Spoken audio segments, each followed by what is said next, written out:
Pada zaman dahulu di sebuah hutan, Kendok berlari di tengah hutan sambil membawa bayinya yang baru lahir. Setelah berlari cukup jauh, ia berhenti dan ditatapnya bayi tersebut dengan sorot mata tidak tega. Namun dengan berat hati, Kendok pun meninggalkan bayinya yang malang sendirian di hutan. Kemudian datanglah seorang pencuri bernama Lembong. Ia tertarik pada bayi tersebut dan membawanya pulang. Bayi itu kemudian dikenal dengan nama Ken Arok. Selang beberapa tahun, masih berani kau menginjakan kakimu di sini? Kau hanya bisa menghabiskan waktu saja. Pergi!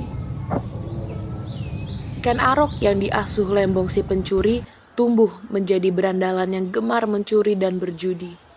Karena membebani Lembong dengan banyak hutang, Ken Arok pun diusir dari kediaman Lembong.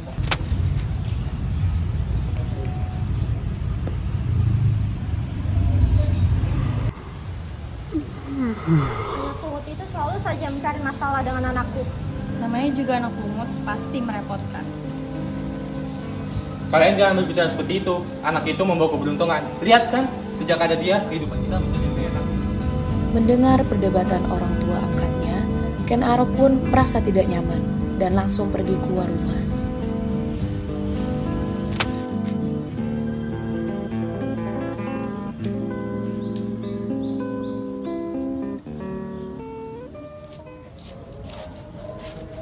Kawan, apa yang kita akan lakukan hari ini? Hari ini akan ada sekelompok pedagang yang akan melewati hutan ini.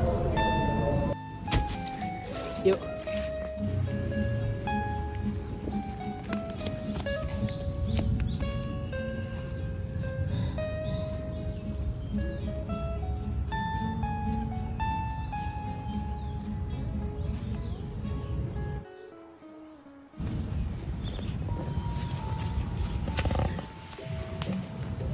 Siapa kau? Apa yang kau inginkan? Aku sedang mencari titisan Wisnu, dan dari ciri-cirimu, aku yakin kaulah orangnya. Aku yakin kau akan menjadi penguasa. Apa yang bisa aku lakukan, wahai Brahmana? Jika kau mau, ikuti aku ke Kadipaten Tumapel. Baiklah, temui aku besok di sini.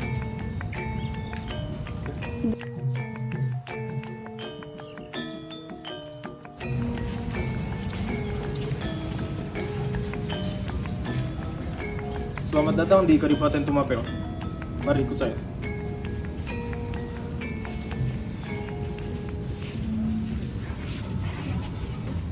Silakan duduk. Ada keperluan apa datang kemari? Aku datang sini untuk memintamu memperkerjakan anak angkatku. Permintaan Loh Gawe sebagai seorang Brahmana tentunya sulit ditolak oleh Tunggul Ametung. Baiklah, kamu saya terima bekerja di sini sebagai pengawal. Tunggul Ametung memiliki seorang istri yang sangat cantik bernama Kendedes. Kecantikannya sampai-sampai membuat Ken Arok terpikat.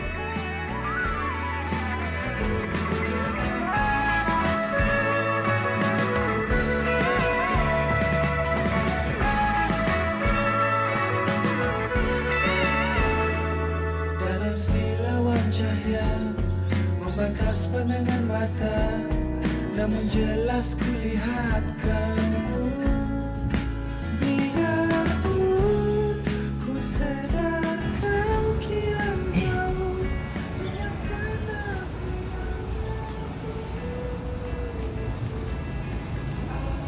Aku rasa aku jatuh cinta pada Kendedes.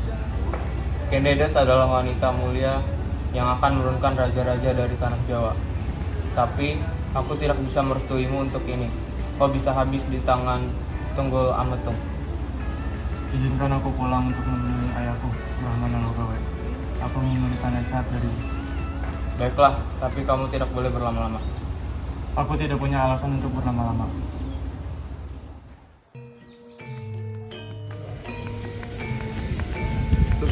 Kemana saja kamu selama ini? Kenapa pergi lama sekali? Ayo, kita duduk. Silakan duduk.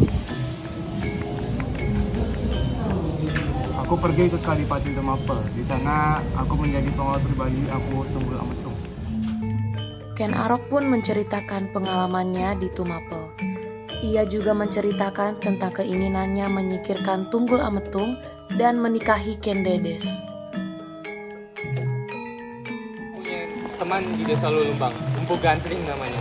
Ia adalah seorang pembuat pusaka yang sangat hebat. Mintalah bantuan padanya, lalu setelah engkau mendapatkan pusaka itu, bunuhlah Tunggul Ametung secara diam-diam.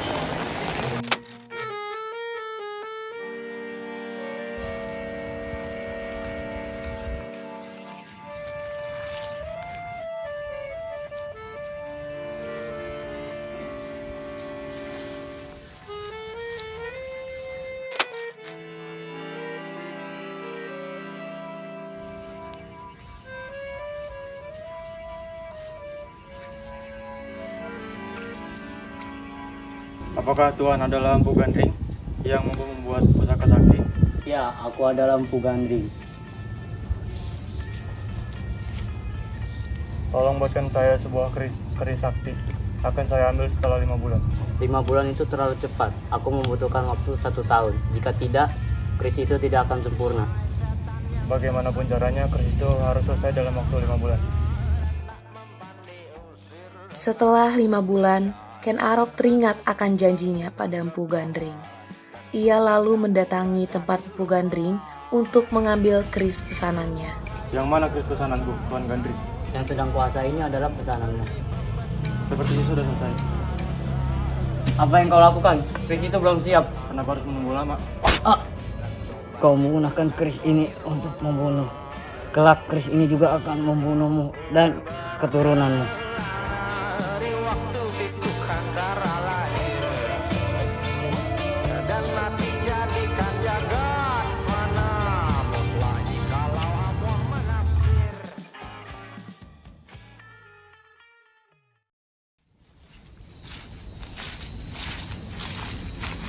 Hei, kulihat-lihat kerismu ini bagus juga.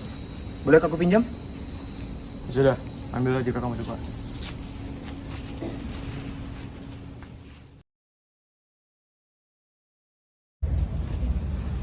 Hei, lihatlah kerisku. Bagus sekali, bukan?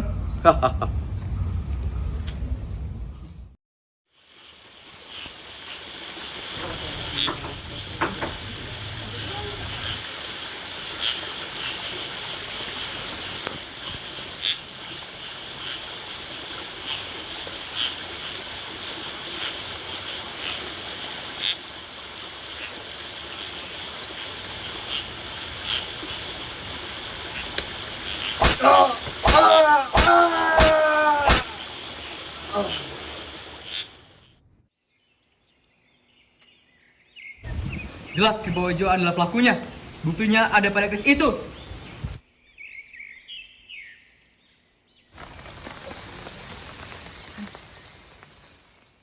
Seusai peristiwa itu, Ken Arok pun menikah dengan Ken Dedes, dan saat itu sedang mengandung anak dari Tunggul Ametung, yang kemudian lahir dengan nama Anusapati.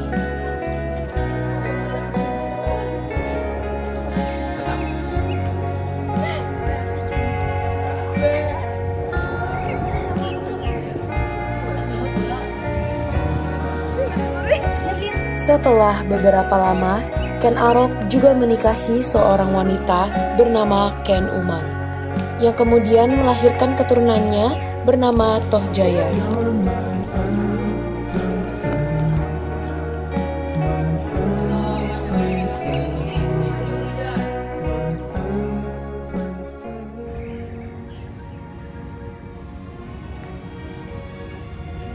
Wahai Brahmana, kenapa kalian tidak menyembahku? Bukankah aku ini adalah dewa?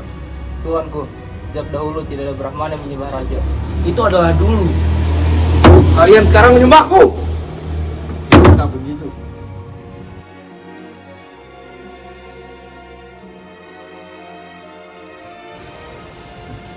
Sri Rajasa Batara Sang Amurwa Bumi.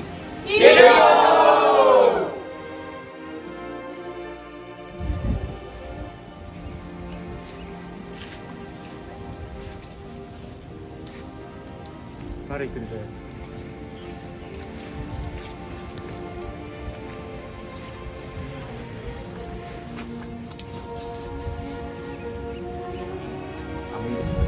Apa yang bisa aku bantu, Tuan Brahmana? Kami datang ke sini untuk meminta perlindungan dari Tuan Napel. Kami tidak bisa lagi berpihak kepada Danggendis atas perbuatan yang ia lakukan. Para Brahmana kemudian menceritakan tentang perilaku Dandang Gendis. Setelah para Brahmana memihak Tumapel, Ken Arok mulai menyusun rencana untuk melawan Dandang Gendis serta menaklukkan Daha. Selama kerajaan ini berdiri, belum pernah kerajaan ini mengalami kekalahan. Dan hanya bisa dikalahkan oleh Batara Guru. Perkataan itu sampai ke telinga Ken Arok. Ia lalu bergegas menyerang Daha. Tentara Tumapel bertempur melawan tentara Daha. Mereka berperang di sebelah utara Ganter. Karena banyaknya pasukan Daha yang gugur, Raja Dandang Gendis cepat-cepat melarikan diri dari medan pertempuran.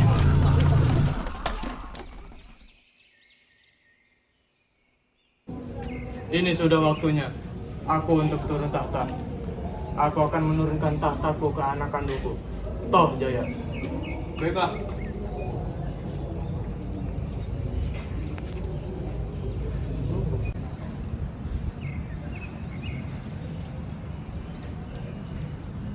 Ibunda, mengapa ya Anda lebih memilih Tojaya sebagai penerus dibanding aku, anak yang lebih tua? Sepertinya kau harus mengetahui kebenarannya, bahwa Ken Arok bukanlah ayah kandungmu. Ayah kandungmu itu adalah Tunggul Ametung yang sudah tewas dibunuh oleh Ken Arok menggunakan keris Empu Gandring. Ibunda, bolehkah saya minjam keris itu? Keris ini sudah lama kusimpan.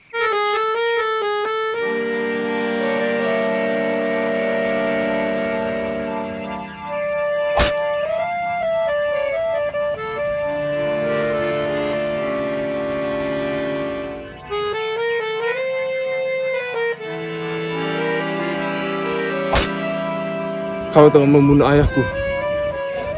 Ayahmu duluan yang bunuh ayahku.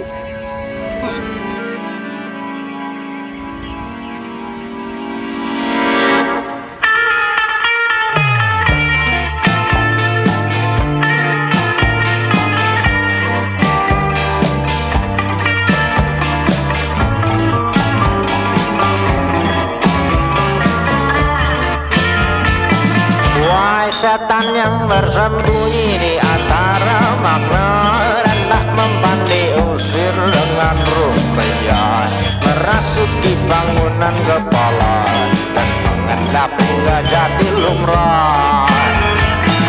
Ruang hayal yang telah